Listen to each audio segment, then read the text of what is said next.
guys, and welcome back to another video. In this video I'll be going through my disastrous tips from round 0 as well as tipping round 1, as we are now on 8-10 hours before the first game. I think it's 9.5 hours before the first game at this time of recording, so we're so close to the first game of the Fantasy and Supercoach season. But obviously we had the first couple games last week, but it feels good to have the whole comp in this round. Having 14 teams on the bye seems a little bit excessive. Obviously we had the cancellations, but definitely in favour of an opening round getting scrapped and moved, or just Sydney and the Northern States starting up the season. I think that's a better solution in terms of that, rather than us just sticking with the opening round and then just going back to Carlton, Richmond each year. It seems rather pointless to have two teams just starting the year each and every year. But anyway, let's just jump into this video. We had the cancellation, Brisbane, Geelong, obviously because of the cyclone. Then Sydney turned up in the third quarter, and that was about it against Hawthorn, and I had them by 11 and Hawthorn won by 20. It could have actually flipped if there was a couple of key moments that happened that probably just didn't go Sydney's way. They looked pretty poor throughout the mainstay of the game. They deserved to lose, and it just sucks that it happened, obviously, when they lose. But in the end, fair result. I think by 20 or so points was probably about fair. Then we had the Gold Coast Essendon game get cancelled on the Thursday or the Wednesday it got cancelled, so that was pretty early.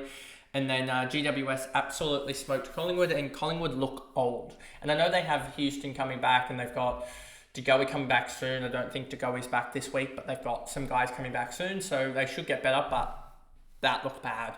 That looked very, very bad for the likes of Collingwood. And GWS, they did what they needed to do. They just looked quicker in the midfield. And maybe I was wrong on GWS, but we'll see how that plays out this year, as these two teams could be completely flipped of what I thought in pre-season. But anyway, on to round 1. And we go into this round here. Richmond against Carlton. I think you know the obvious winner. I think it's just dependent on what's the margin going to be.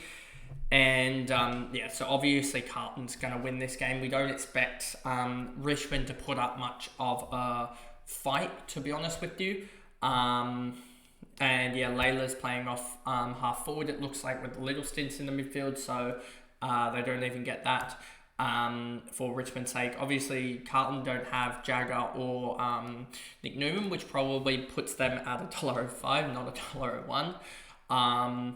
But I suspect we're going to see Carlton blow this game out by, I think it's going to be 40 points. We'll go 45 points here. Carlton by 45 points against Richmond, as Richmond is going to be a tough year. I don't know where they necessarily find their wins. Maybe it's going to be sort of against the likes of a West Coast or North Melbourne, maybe even like a St Kilda type or an Adelaide. Those are where they're going to try and find their wins, because I don't really see them winning anywhere else, especially with such a young core. They've lost quite a lot of talent in Rioli, Bolton. They've lost a lot of game changers, I would say, for Richmond. So that'll be interesting to see how they go throughout the year and what they end up on. How many wins do they end up on? Geelong versus Freo. I think this one has flipped a little bit just based on the Shai Bolton news that he's out.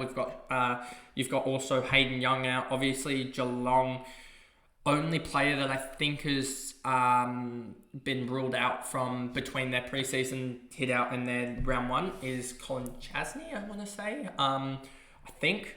But I just think Geelong look the better side at this. They're going to be at home. It's going to be a hot one. Fremantle have to travel. I just think that Geelong are going to win this one by, I think, 18 points to start the year. And Fremantle will get better, but I just think that they lose this one here. Sydney against Brisbane. Sydney lost another 4 guys to injury or something like that. It was like 3 guys in the VFL game, and then another in Taylor Adams. That sucks. Brisbane lost Lincoln McCarthy, have had struggles trying to train, but I think Brisbane are going to come out on top on this game here just because they're a better side. They have less injuries, and I think they just have Their midfield brigade just is so much better than the Swans at the moment, with Swans not having Goulden and Mills. And yeah, the third, fourth midfielder for the Swans is a little bit of a worry. I should say the fourth and fifth midfielder for the Swans is a little bit of a worry comparative to that, with the Brisbane Lions having what probably you would argue McCluggage or Ashcroft at the fourth, and then the other Ashcroft brother at the fifth, and that's just a lot stronger than Sydney arguably having Sheldrick and McInerney, I would say. So yeah, that's just why I've gone with Brisbane in this game. I think that they win it. They've won 6 out of the last 7 games against Sydney, and I know that Sydney's been in close in a couple of those games. As you see, last 5 or so head-to-head matches, you can see Brisbane's won all 3. You can see close in this round 20 last year, and then also round 14, 2023. They got within 16 points, and I think Brisbane kicked away late. So I'm going to go Brisbane. I think Sydney will be better than what they were against Hawthorn, but I think Brisbane is also a bigger competition, so I'm going to go Brisbane by 12 points. And then we've got Western Bulldogs against North Melbourne. This one's interesting. Western Bulldogs have a lot of guys out. If we just go to AFL injury list, they have a ton of guys out. And if this will load, let's just go all the way down to Western Bulldogs. Where are they? So you've got Ed Richards a test, Vandermeer and West a test, as well as Bailey Dale. So if they get Richards and Dale back, that'll definitely be, I think, them getting on top of North Melbourne. But who did North Melbourne have out? They've still got Wardlaw, and you'd argue probably Gota is best 23 or there or thereabouts. So they only have 2, whereas Western Bulldogs have 1. Let's argue that Bailey Dale is in. Let's say all the tests are in. They've got Bont out, Jones out, Johannisen out, Treloar out, Waitman out, Jamara Ugle-Hagan out. I believe that's 5. 1, 2, 3, 4, 5. Yeah, 5 guys out. If not, I don't know about Anthony Scott, to be honest with you. But yeah, that's already 5 guys out of their best 22. I'm going to be so wrong about this, but I'm going to go North Melbourne to win this one. I just think their youthfulness, and I think also just the midfield toughness of like a Parker and an LDU will get over the top of Western Bulldogs, who are going to have Sanders and probably Liberatore. I don't know who else Western Bulldogs squad. I don't know who else is actually in the midfield for them, to be honest with you, because it's so many guys out. Who else is going to play midfield? Kennedy, that's an alright. Kennedy, Sanders, Libber is an alright midfield, but who's going to be that second string? It's probably going to be like Gallagher alongside, got Ed Richards. So their midfield isn't too bad. And yeah, I'm going to go North Melbourne in this game still, just because I want to be a little bit different, but I'm going to go North Melbourne by, I think, 10 points. Collingwood against Port. I think Port are going to be horrific this year. I don't know if they have actually got key defenders fit. So yeah, I think Collingwood bounce back in this game. I just think that they really did struggle against GWS, but and that was because GWS had a pretty strong midfield. Port Adelaide's midfield is still relatively strong, but no Butters there. Should help out the likes of Collingwood, as well as Collingwood getting Dan Houston back should really help them out. And I think that they are a really strong team if they can just get their guys back fit on the park, and I think a run will be better for them. So I think Collingwood will win this game by, I think, 18 points. Then you've got Adelaide against St Kilda on the Sunday. I just really like Adelaide this year in terms of their side. I don't know where exactly I picked them. I want to say they were in that sort of 7 to 10 range. And comparative to that of St Kilda, who I don't really like. And St Kilda just have no forward line this year at the moment, with Owens a test, I think, to play, was it? Sharman out, King out, Marshall's just returning, or has been sort of returning a little bit. So in the last week or two, he's gotten off the injury list. So don't know whether he's going to play forward, and they play Boyd in the ruck and swap those two around a little bit. So there's just some uncertainty there. And I think Adelaide at home, Nix is under fire. So I think they're going to be able to get a win here by 21 points over St Kilda, and it'll be a low scoring game. It'll be like 80 to 59 or something like that. Melbourne against GWS. GWS favoured in this. Melbourne, I'm I'm actually going to go against GWS in this game, and this is just solely based on the game that we're going to get, because it's going to absolutely pour down, if I remember correctly, Melbourne weather. If I remember correctly, Sunday is going to pour down. Yeah, Sunday's going to pour pretty heavily. Let me just double check that. Sunday, 5 to 20 mils, 95% chance. And now we relate this back. GWS's midfield, no Tom Green's a test, but that would be tough to come back in this type of game. You've got Callahan, who likes it more clean ball. You've got a lot of guys that just, they like the chip nature of it, and chip in the wet isn't going to be the greatest. And you've got Max Gawn up against Lockie Keefe, most likely, or Nick Madden, who's not going to be ready, I don't think. So you've got a ruck battle in wet conditions that is absolutely dominated by Max Gawn. Then you've got Petrarca, who's probably going to really like it. You've got Oliver back to his best. You've got Viney. It's almost set up for Melbourne just to win that midfield battle. I know that they don't have the best forward line, but the wet weather might actually help them out, that it might just become an absolute mess.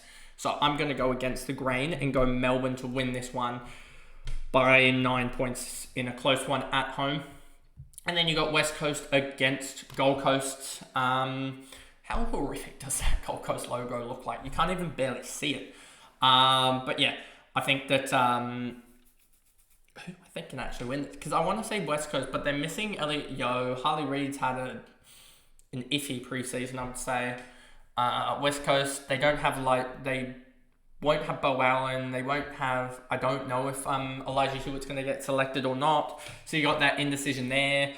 I just don't like it, to be honest with you, with West Coast. So I'm going to go Gold Coast to win this. Even though Gold Coast don't have Leo Lombard, their draftee, they don't really have much. Well, I say that they don't have much new, but they've got Noble and they've got Rioli. So I think that they'll be able to win this game and get off to a good start. So I think that they'll, especially if they can get wins like this against West Coast, wins against North Melbourne. I don't know if they play them away or at home, but if they can conjure up 3, 4, 5 wins, if they can just go even ledger away from home and then just make their home ground a fortress, they'll get into finals just like that. You only have to win probably 8 at home and 5 or so away, and you're in. So, yeah, I just think Gold Coast can win this game against West Coast. West Coast will probably struggle for the first little bit, especially with all the controversy around Reid and Oscar Allen and everything. I think it's just going to cause chaos. So I think that Gold Coast win this game by 16 points.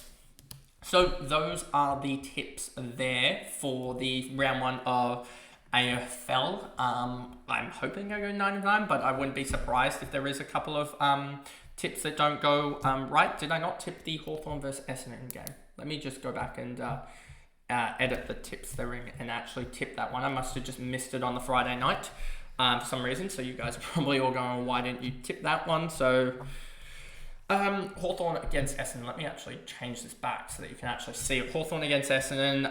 Essendon, they've had a wild preseason, I would say. Hawthorn look absolutely on form, and I'm going to go Hawks to win this one. If you hadn't seen it, would have been my tip anyway. But Hawthorn to win this one by, I think they're actually going to blow them out by like 27 points. It's usually high. Essendon really like the high scoring games, and Hawthorn look like they can pile on a score. So anyway, that is the 9 of 9 tips. I'm pretty sure I haven't missed a team there. So yeah, haven't missed a team there. Anyway, but those are the tips. Collingwood, Hawthorn, Geelong, Brisbane. Geelong, Brisbane, North, Collingwood, Adelaide, Melbourne, and Gold Coast to win in round 1. And if you guys did enjoy that, remember to like and subscribe, turn the notification bell on so you know when I upload. If you are listening on Spotify, give me a follow and a rating over there, and I will see you guys back here tomorrow for the Fantasy Supercoach recap of the Carlton demolition job on Richmond. So I'll see you guys then. Bye, guys.